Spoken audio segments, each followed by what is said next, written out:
Yeah, Simon, not only does he have the parts that you would need to build really any Bronco of any year that you might want, he's also got some really rare Broncos. This is Jeff. He started it back in the early 1980s. That's really where your love of Broncos all began.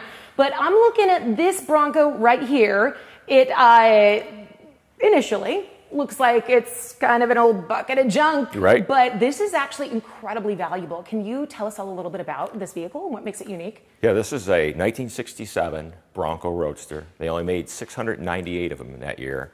And this is distinctive. This is an Air Force truck. The Air Force bought 5 from Ford, and only 2 are left. This is one of 2. Wow. So let's step back and Brian can get a better look here. So this is one of 2 in the world that's left, an Air Force truck. And I mean, looking at it, you said it's actually got like really good bones.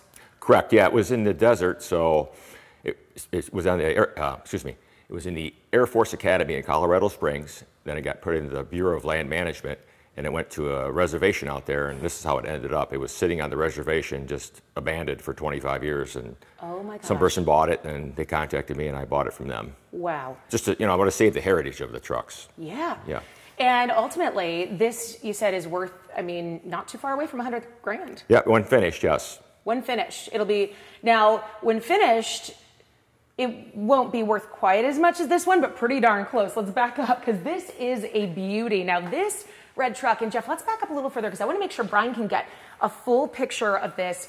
For those of you who love old TV shows, or perhaps they were the TV shows you grew up watching, you might recognize this, right, Jeff? Yes, this is basically the same truck as they used on Green Acres. Hank Kimball, the farm agent, he drove a brown one to start with, and all the other series through the years, he drove this red Bronco here. It's a Bronco Roadster.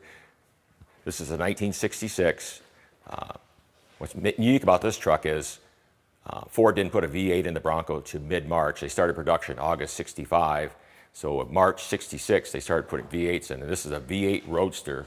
It's pretty rare. This is one of 3. One of 3. Okay, come on back here, and that way Brian can get a really good look.